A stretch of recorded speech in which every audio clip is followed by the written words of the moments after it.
Hello guys, study hub में आपका स्वागत है। दिस इज शांभवी पांडे और आज हम लोग समावेशी शिक्षा के डिस्क्रिप्टिव क्वेश्चन को ध्यान में रखते हुए समावेशी शिक्षा के एक चैप्टर का पूरा अध्ययन करेंगे और डिस्कस करेंगे।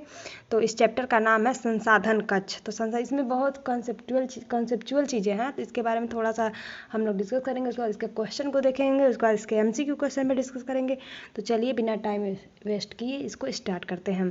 तो इसका संसाधन कक्ष, इसको इंग्लिश में रिसोर्स रूम कहते हैं। देखिए क्या होता है संसाधन कक्ष। तो विशिष्ट विद्यार्थियों की विशेष आवश्यकता होती है। आपको जैसे पता है कि विशिष्ट विद्यार्थी जैसे विकलांग जो बच्चे होते हैं उनकी आवश्यकता कुछ सामान्य बच्चों से अलग होती है। तो जिनकी पूर्ति की जिम्मेदारी विशेष अध्यापक की होती है। तो जिनकी पूर्ति की जिम्मेदारी क्या होती है, उनके लिए विशेष अध्यापक होते हैं, तो उनकी जिम्मेदारी होती है। इन विशेष आवश्यकताओं को जमा पाठ्यक्रम के अंतर्गत सम्मिलित किया जाता है। इन विशेष पाठ्यक्रमों के जमा पाठ्यक्रम के अंतर्गत सम्मिलित किया जाता है। निश्चित रूप से इन विशेष आवश्यकताओं की पूर्ति के लिए शिक्षण सामग्री की भी आवश्यकता होती है। मतलब निश्चित देखिए, मान लीजिए जो अंधा है उसके लिए कुछ अलग प्रकार की सामग्री होगी ना पढ़ने के लिए। मान लीजिए जो बोल नहीं सकता उसके लिए कुछ अलग प्रकार की सामग्री हो, उन्हीं के बारे में कहा गया है कि जो विशेष मतलब जो विशिष्ट बालक होते हैं उनके लिए विशेष सामग्री की आवश्यकता होती है। विशेष विद्यालय में सामग्री को कक्षा में रखा जा सकता है। वहीं एकीकृत शिक्षा के अंतर्गत इस सामग्री को विशेष कक्षा में, तो जो विशेष सामग्री को एक कक्षा में रखा जाता है, किसके अंतर्गत रखा जाता है, एकीकृत शिक्षा के अंतर्गत रखा जाता है, जिसे संसाधन कक्ष कहा जाता है। इसी को हम लोग संसाधन कक्ष कहते हैं। इसमें संसाधन की विशिष्ट, सीधे सीधे शब्दों में कहा जा सकता है, विशिष्ट बालकों का जो विशेष सामग्री जिस कक्षा में रखा जाता है उसी को हम लोग संसाधन कक्ष कहते हैं। तो आइए अब अगले टॉपिक पे चलते हैं। संसाधन कक्ष की अवधारणा। संसाधन शब्द दो शब्दों से मिलकर बना है, संसाधन प्लस साधन, जहाँ स का अर्थ सहित और साधन सहित है और साधन का अर्थ सामग्री है। तो जहाँ स का अर्थ क्या है, साधन, जहाँ स का अर्थ सहित है और साधन का अर्थ सामग्री है, तो अर्थात वह कक्ष जो सामग्री सहित हो, अर्थात वह कक्ष जहाँ विशेष आवश्यकताओं के आधार पर विशेष सामग्री हो जिनके द्वारा विशिष्ट बालकों की शैक्षिक आवश्यकताओं की पूर्ति कहा जा सके। और संसाधन कक्ष को क्या कहा जाता है, संपूरक कक्ष भी कहा जा सकता है, अर्थात वह कक्षा जो विशिष्ट बालकों के लिए पूरक के रूप में कार्य करे। संसाधन कक्ष किसके लिए कार्य करता है, तो पूरक के लिए। किसके लिए, पूरक के रूप में कार्य करता है। किसके लिए काम करता है, तो पूरक के रूप में कार्य करता है। अब देखिए, सामान्य विद्यालय में एकीकृत शिक्षा योजना के अंतर्गत संसाधन कक्ष का प्रारूप में संसाधन कक्ष के विद्यालय का एक महत्वपूर्ण अंग है। क्या है, एक महत्वपूर्ण अंग है। इसमें विशिष्ट बालकों की शैक्षिक प्रशिक्षण के लिए उचित सामग्री रखी जाती है। जैसा कि आपको ऊपर ही हम बता चुके हैं कि जो विशिष्ट बालकों के लिए जो विशेष सामग्री होता है एक संसाधन कक्ष में रखा जाता है। वही एक चीज़ है जो उसके बारे में पूरा डिस्कस हम लोग करेंगे, कैसे क्या क्या होता है, क्या क्या चीज़ें होती हैं। आइए देखते हैं। विकलांग बालकों में दृष्टि एवं श्रवण की क्षमता कम होने के कारण उन्हें अन्य संवेदों पर निर्भर रहना पड़ता है। मतलब उनमें दृष्टि और श्रवण, सुनने की, श्रवण मतलब होता है सुनना, उनमें देखने और सुनने की क्षमता कम होती है। उन्हें तो अन्य चीज़ों पर निर्भर, मान लीजिए उनको सुनने और देखने में क्षमता नहीं है तो उन्हें किसी और चीज़ पे तो निर्भर रहना पड़ेगा ना। तो जिनके प्रशिक्षण के लिए उचित सामग्री संसाधन, उनके प्रशिक्षण के लिए क्या उचित सामग्री संसाधन कक्ष में रखा जाता है। तो इस कक्ष में विशिष्ट बालक प्रतिदिन संसाधन कक्ष के पास प्रशिक्षण के लिए आते हैं। तो क्या आते हैं, प्रशिक्षण के लिए आते हैं संसाधन कक्ष में। यह प्रशिक्षण व्यक्तिगत रूप से विकलांग बालकों के लिए उपलब्ध कराया जाता है। किसके लिए उपलब्ध कराया जाता है, तो विकलांग बालकों के लिए उपलब्ध कराया जाता है। संसाधन कक्ष में के लिए जो सामान रखा जाता है वो किसके लिए उपयोग में आता है, तो विशिष्ट बालकों के लिए उपयोग में आता है और ये विकलांग बच्चों को उपलब्ध कराया जाता है। ठीक है। अब देखिए संसाधन कक्षा का उपयोग। तो संसाधन कक्षा का उपयोग आप सीधे सीधे जान सकते हैं कि वो विशिष्ट बालकों के लिए उपयोग में लाया जाता है, जो विशेष रूप से जिनमें कुछ विशिष्ट सामग्री होती है। विशिष्ट बालक जो होते हैं वो विशेष रूप उनमें कुछ विशिष्ट होती हैं, तो विशिष्ट बालकों के लिए विशेष सामग्री जो होती है वो संसाधन कक्ष में रखा, उनका उपयोग किया जाता है। ये उन्हीं सब के बारे में। बताया गया है। और आइए हाइलाइटेड पॉइंट देख लेते हैं। छात्र को व्यक्तिगत शिक्षा कार्यक्रम IEP द्वारा परिभाषित संसाधन कक्षों व्यक्तिगत जरूरतों को किसके द्वारा समर्थन किया गया? IEP द्वारा संसाधन कक्षों को व्यक्तिगत रूप से संसाधन जरूरतों को समर्थन किया गया है, जिस दिन नियमित शिक्षा वातावरण को हटाने के रूप में संदर्भित किया जाता है। अब देखिए, व्यक्तिगत जरूरतों के आधार पर छात्र आमतौर पर प्रतिदिन लगभग 45 मिनट के लिए प्रति सप्ताह 3 से 5 बार संसाधन कक्ष में उपस्थित होते हैं। कितने बार? तो प्रति सप्ताह में 3 से 5 बार उपस्थित होते हैं। कुछ शोधों ने सुझाव दिया है कि एक अच्छा डिस्लेक्सिया जैसे भाषा आधारित सीखने की अक्षमता वाले छात्रों के लिए विशेष लाभकारी है। अन्य शोध ने संकेत दिया है कि छात्र संसाधन कक्ष के समय माध्यम से अंक गणित, वर्तनी और समग्र आत्मधारणा में वृद्धि दिखाते हैं। अब देखिए, संसाधन कक्ष का संगठन, ऑर्गेनाइजेशन ऑफ रिसोर्स रूम। तो संसाधन कक्ष एक कक्षा है जहां विकलांग और सीखने की कठिनाई वाले छात्रों को एक विशेष शिक्षा कार्यक्रम दिया जाता है। यह उन छात्रों के लिए है जो नियमित कक्षा से संबंधित हैं, लेकिन दिन के एक हिस्से के एक व्यक्तिगत या छोटे समूह की सेटिंग के लिए कुछ विशेष निर्देशों की आवश्यकता होती है। यह कार्यक्रम उपचारात्मक, प्रतिपूरक और विकासात्मक निर्देश शामिल हैं, जो छोटे समूहों के आमतौर प्रति सप्ताह 3 से 5 या अधिक घंटे जब भी आवश्यक हो प्रदान किया जाता है। कब प्रदान किया जाता है? तो प्रति सप्ताह 3 से 5 या अधिक घंटे के लिए जब भी आवश्यक हो तो प्रदान किया जाता है। शिक्षण वातावरण को समायोजित करके, शिक्षण विधियों को संशोधित करके सेवाकालीन शिक्षक के साथ परामर्श माध्यम में शैक्षणिक सहायता भी प्रदान करता है। अब देखिए, वर्ष 2019-20 में क्लस्टर स्तर पर 147 संसाधन कक्ष स्थापित किए गए। वर्ष 2019 और 20 में AMCQ में पूछ सकता है, इंपॉर्टेंट है, ध्यान दीजिएगा। 2019-20 में क्लस्टर स्तर पर 147 संसाधन कक्ष स्थापित किए गए।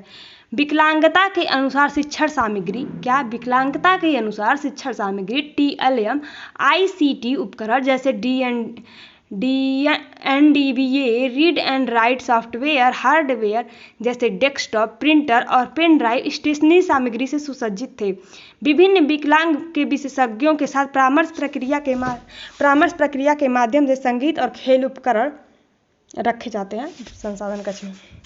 अब देखिए, चयनित स्कूलों में संसाधन कक्ष स्थापित करने के अलावा स्कूलों में को एक समावेशी स्कूल में बदल दिया जाता है, जहां रैप, रेलिंग, CWSN के अनुकूलन, शौचालय और पीने के पानी की सुविधा, साइनेज आदि बुनियादी सुविधाएं CWSN तक आसान पहुंच के लिए प्रदान की जा रही है।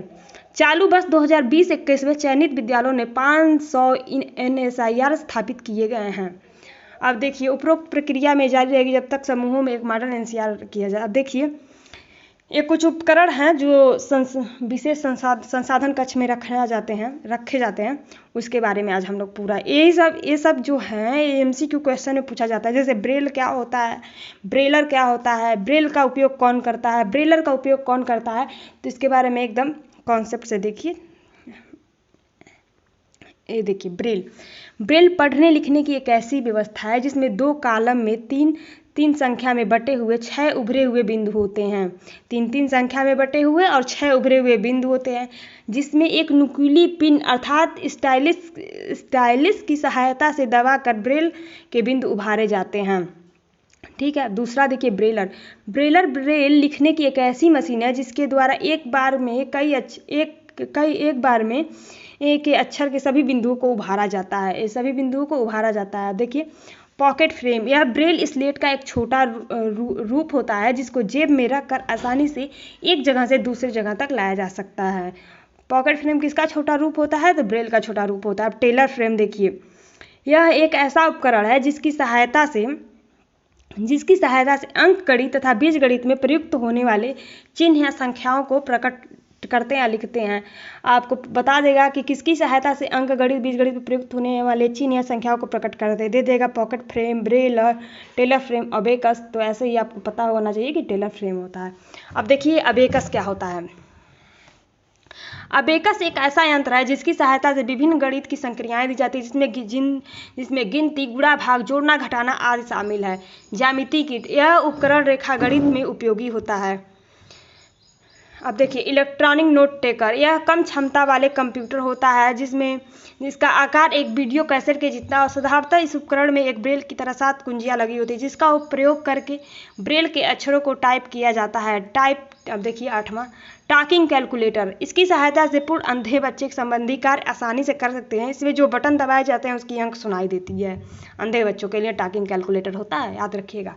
लेजर छड़ी, यह लंबी छड़ी जैसा ही साधन है। इसमें इंफ्रारेड प्रकाश की 3 किरणें निकलती हैं। एक ऊपर से, एक नीचे से और एक सीधी दिशा में निकलती है। प्रकाश की किरणें जब किसी वस्तु से टकराती हैं तो वह ध्वनि में परिवर्तित हो जाती है और इसी ध्वनि की आवश्यकता से दृष्टि से अक्षमताग्रस्त बच्चे सचेत हो जाते हैं।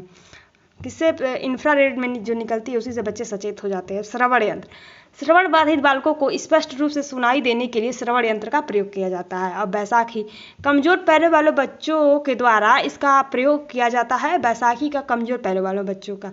और कैलिपर्स, या जूतों के साथ लगा पैरों के सहारा प्रदान करने का एक अच्छा साधन है जो कमजोर पैरों का सहारा प्रदान करता है। कैलिपर्स जूतों के साथ लगा पैरों को सहारा प्रदान करता है, कमजोर पैरों में भी सहायता प्रदान करता है।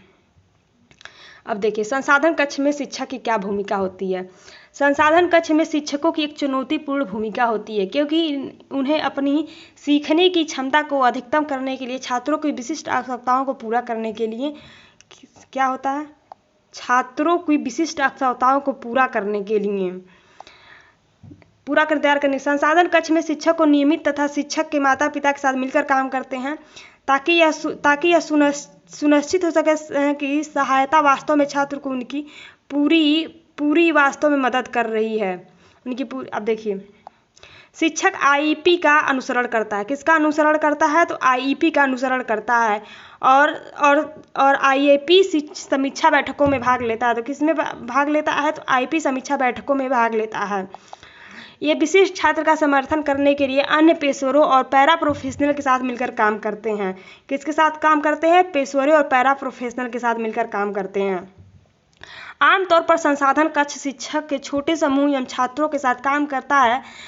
तब संभव हो तो एक एक करके मदद करता है। भले ही अक्सर ऐसे अवसर होते हैं जब विशेष शिक्षा शिक्षक अपनी कक्षाओं में एक या एक से अधिक छात्रों का अनुसरण करते हैं और उन्हें सीधा सहायता करते हैं। तो किसी को भी आगे बढ़ाने के लिए, या तो दिव्यांग बालक हो या तो सामान्य बालक हो, किसी भी, या विशिष्ट बालक या सामान्य बालक हो, तो उसमें शिक्षक की बहुत भूमिका होती है। इसी तरह संसाधन कक्ष में भी शिक्षक की बहुत बड़ी भूमिका होती है। दिव्यांग बच्चों को भी आगे बढ़ाने में शिक्षक की बहुत बड़ी भूमिका होती है। आइए क्वेश्चन देखते हैं। संसाधन कक्ष से आप क्या समझते हैं, इसका उपयोग मॉडर्न कीजिए। तो आपको इतने अच्छे से अब एक्सप्लेन कर दिया गया, तो इसका आंसर हमको इतना आप लोगों को भरोसा है कि इसका आंसर आप लोग बहुत अच्छे से लिख सकते हैं। दूसरा, संसाधन कक्ष में शिक्षक की भूमिका का वर्णन कीजिए। तो एडीडीयू बीएड में क्वेश्चन पक्का आएगा क्योंकि इतना ही शॉर्ट्स एकदम लिखने के लिए आता है, तो आप ऐसे लिख सकते हैं। और देखिए संसाधन कक्ष के उपलब्ध के उपकरण के बारे में भी आपको एकदम अच्छे से बताया गया है। अब देखिए अब क्वेश्चन एमसीक्यू क्वेश्चन पे आते हैं। विशिष्ट संसाधन कक्ष का प्रयोग किया जाता है। तो ऑप्शन ए दिया है दिव्यांग बालकों के लिए, ऑप्शन बी दिया है सामान्य बालकों के लिए, ऑप्शन सी दिया उपयुक्त दोनों, ऑप्शन डी दिया इनमें से कोई नहीं। तो विशिष्ट संसाधन कक्ष का उपयोग आपको पता है दिव्यांग व्यक्तियों के लिए किया जाता है। अब देखिए दूसरा क्वेश्चन दिया है विशिष्ट संसाधन कक्ष में एक समय में अधिकतम कितने बालकों का प्रवेश रहता है। तो विशिष्ट संसाधन कक्ष में एक समय में अधिकतम 5 बालकों का प्रवेश रहता है। तो ऑप्शन ए इज राइट इसका हो जाएगा। तो गाइज अगर आपको मेरा एक्सप्लेनेशन है पूरा चैप्टर का अच्छा लगा हो तो आप प्लीज़ मेरे वीडियो को लाइक सब्सक्राइब एंड शेयर कीजिए और प्लीज़ अपने दोस्तों को शेयर कीजिए, अपने कॉलेज ग्रुप में शेयर कीजिए। Thank you guys.